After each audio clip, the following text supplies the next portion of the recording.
नेपाल में हुई हिंसा पर पीएम मोदी ने पहली प्रतिक्रिया दी है। उन्होंने मोदी ने स्टेटमेंट जारी की है। नेपलीज हृदय विदारक है। मुझे इस बात का दुख है, कई युवाओं ने अपनी जान गंवाई है। नेपाल की स्थिरता, शांति और समृद्धि हमारे लिए अत्यंत महत्वपूर्ण है। मैं नेपाल के सभी भाइयों और बहनों से विनम्रता पूर्वक शांति का समर्थन करने की अपील करती हूं। इनफैक्ट नरेंद्र मोदी साहब इज सेइंग के गुड बाय ओले।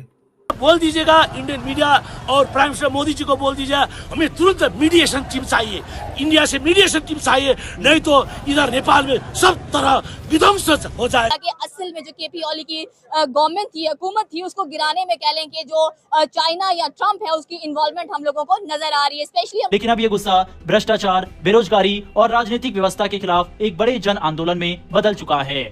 चाइना फैक्टर ऑलरेडी कहा जा रहा था कि ये चाइनीज बंदा बैठा हुआ है काठमांडू के अंदर। आज की पीढ़ी यानी जेन जी अब चुप बैठने वाली नहीं है। वे अपने अधिकारों के लिए सड़कों पर उतर सकते हैं, अपनी जान भी दांव पर लगा सकते हैं और सरकार इसको देखकर बांग्लादेश की याद ताजा हो गई कि जैसे वहां पर शेख हसीना वाजिद भागी और अपना जो असाइलम था वो जाकर भारत में ले, लेकिन इस बार भारत ने भी केपी ओली को असाइलम नहीं दिया।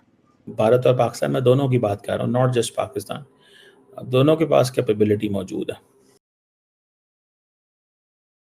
दोस्तों, नेपाल में ये जो जेन जी आंदोलन चल रहा है वह सिर्फ सोशल मीडिया की आजादी की लड़ाई नहीं है, बल्कि ये भ्रष्टाचार के खिलाफ पारदर्शिता के लिए और लोकतंत्र की मजबूती की लड़ाई है। ये सिर्फ नेपाल के लिए नहीं बल्कि पूरे दक्षिण एशिया के लिए एक सबक है कि युवा अब किसी भी तरह की ज्यादती के खिलाफ चुप नहीं बैठेंगे। आपको बता दें कि केपी शर्मा ओली पर इससे पहले भी भ्रष्टाचार के आरोप लग चुके हैं। इतना ही नहीं, इन्हें चाइना की मदद से सत्ता मिली है, ये भी आरोप लगाए गए हैं, जिस वजह से इन्होंने कई बड़े कॉन्ट्रैक्ट चीनी कंपनियों को दिए थे और उन कॉन्ट्रैक्ट से कोई ज्यादा फायदा भी नेपाल को नहीं हुआ। इतना ही नहीं, केपी शर्मा ओली भारत और नेपाल के रिश्तों को खराब करने में भी अहम भूमिका निभाई थी, लेकिन अब नेपाल की जनता ने उन्हें गद्दी से उतार दिया। आपको बता दें, केपी शर्मा ओली पहले ऐसे प्रधानमंत्री है जो कि अपने कार्यकाल में भारत का दौरा नहीं किए। ये ऐसा पहली बार हुआ है। वहीं इस पूरे मैटर पर भारत की तरफ से भी बड़ा स्टेटमेंट दिया गया और बताया गया कि पूरी सिचुएशन को हम क्लोजली मॉनिटर कर रहे हैं। साथ ही जो भारतीय नेपाल के अंदर रह रहे हैं उन्हें भी अपना ख्याल रखने के लिए कहा गया। इसके अलावा कई फ्लाइट जो कि नेपाल के अंदर जाने वाली थी उनको कैंसिल कर दिया गया। साथ ही अब नेपाल ने अपना एयरपोर्ट भी बंद कर दिया। इससे आप अंदाजा लगा सकते हैं कि आंदोलन कितना बड़ा बन चुका है। नेपाल के अंदर ये कोई पहला आंदोलन नहीं है, इससे पहले भी कई बार नेपाल के अंदर आंदोलन हो चुके हैं। इससे पहले नेपाल के अंदर हिंदू राष्ट्र बनाने की और वापस से नेपाल में डेमोक्रेसी को खत्म करके किंग रूल लाने के लिए आंदोलन हो चुका है।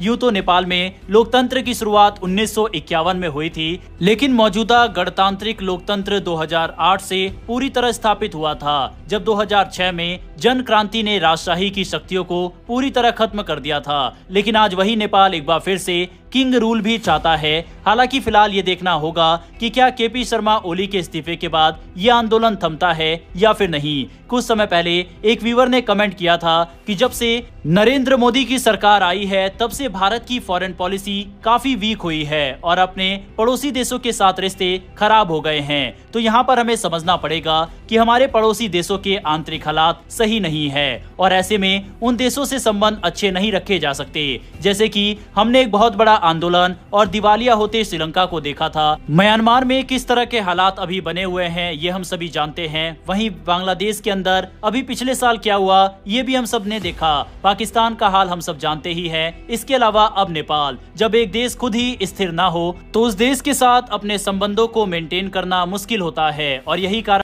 और ये जो ओले साहब हैं, ठीक है जी, ये ओले भाग गए। इंडियंस पहले ही बड़े नाराज थे ओले से, ठीक है। अगर मैं इसकी थोड़ी सी एक वो करूं सिचुएशन को कि क्या क्या मसले थे। पहले तो जारी बात है, बॉर्डर डिस्प्यूट एक है ही है, वो तो हर मुल्क के साथ ही होता है। इंडिया ने 2020 के अंदर एक रोड खोला था जो कि लिपुलेख पास से कैलाश मानसरोवर जो कि चाइना के बॉर्डर की तरफ जाता है, जिस पर नेपाल ने प्रोटेस्ट किया और सुनने में आया कि केपी शर्मा ओली ने ये बात चाइनीज से भी की और नेपाल ने एक नया पॉलिटिकल मैप जारी कर दिया था जिसमें डिस्प्यूट्स जो थे और जो टेंशन्स वगैरह थी उसमें बताया गया कि डिस्प्यूटेड एरियाज़ और क्या क्या हैं और किधर किधर है। सो ये चीज़ें हैं। इंडिया और नेपाल जो है उसमें ये ओले जो है वो ये कई दफ़ा माजी में कह चुके हैं कि जनाब आप तो इंडिया को समझना चाहिए कि Nepal is not it's colony. इस तरह की बातें भी हुई हैं, ठीक है जी। चाइना फैक्टर ऑलरेडी कहा जा रहा था कि ये चाइनीज़ बंदा बैठा हुआ है काठमांडू के अंदर, और चाइना के जो बेल्ट एंड रोड इनिशिएटिव का हिस्सा है, स्ट्रेटीजिक का। इंडिया कहता था कि चाइना की एक स्ट्रेटीजिक इंक्रोचमेंट है साउथ एशिया के अंदर। तो बेसिकली इंडियन समझते थे कि ये सारी की सारी जो इंक्रोचमेंट है वो जो है ना वो मतलब ये चाइना की तरफ से की जा रही है। नेपाल उसका सहारा है, और नेपाल जो था वो कहता था कि we are very much dependent on India and we need a balance. जब से ये शर्मा साहब बने थे प्राइम मिनिस्टर, ये इंडिया भी नहीं आए थे। लेकिन नरेंद्र मोदी, मैं आपको बताता चलूँ, ये पावर ऐसी बेरहम चीज़ है। The moment you leave power, the moment you are out of the game, you are gone. आपका कोई बंदा आपका शर्म या ख्याल ध्यान नहीं करता। इस चीज़ को ये ज़हन में रखिएगा। अमूमन अक्सर लोग जो हैं वो इस चीज़ को they do not pay much attention to it. याद रखें कि लोग जो हैं, आपकी कोई वैल्यू नहीं है अगर आप पावर में नहीं हैं। तो अगर आप पावर में नहीं हैं तो आपकी कोई वैल्यू किसी किस्म की नहीं है। आप पावर में हैं तो आपकी वैल्यू है, पावर में नहीं है तो ओले हो या कोई भी हो, ठीक है, वो कोई भी आपके साथ खड़ा नहीं होगा। समझ रहे हैं? ये चीज़ मैं आपको बड़े आसानी से बता सकता हूँ और बड़े केयरफुली बता सकता हूँ। गॉन आर द डेज, वो दिन चले गए, ठीक है जी, जब ये सिचुएशन या जो है वो बात हुआ करती थी। अब ऐसी कोई बात नहीं है, या वैसा कुछ भी जो है वो नहीं है। ये तो मैं आपको I can tell you with great conviction इस बारे में।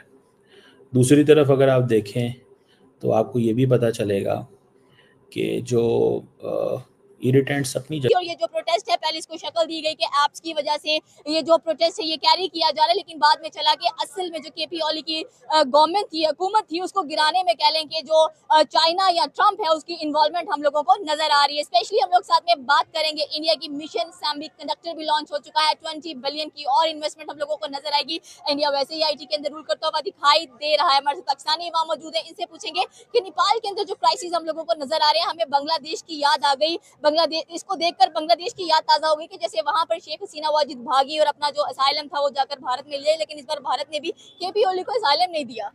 जी मैडम, जहाँ तक बात आती है कि एक्सटर्नल इन्वायरमेंट की कि दूसरे ममालिक इसके अंदर इन्वॉल्व होते हैं, तो ये इस तरह की कॉन्स्पायरेसी थ्योरी चलती रहती है हमारे मखसूसन डेवलपिंग कंट्रीज़ के अंदर कि हमारे अंदर जो भी हालात पैदा होते हैं हम किसी वेस्टर्न कंट्री को उसके इल्ज़ाम दे देते हैं। लेकिन अगर हम इसकी रियलिटी देखें तो जो भी ये सूरत हाल होती है, अब हम 21st सेंचुरी में जी रहे हैं, यहाँ सोशल मीडिया हमारी ज़रूरत बन गया है और ये हमारा एक बुनियादी ज़रूरत है। आज के दौर में हम लोगों से सोशल मीडिया के ज़रिए कांटेक्ट कर पा रहे हैं, और स्पेशली इस वक्त दुनिया के जो डेवलप कंट्रीज़ हैं वो इंटरनेट की रसाई को भी लोगों को बुनियादी ज़रूरत करार दे चुके हैं, ठीक है। तो जो किसी भी मुल्क की हुकूमत होती है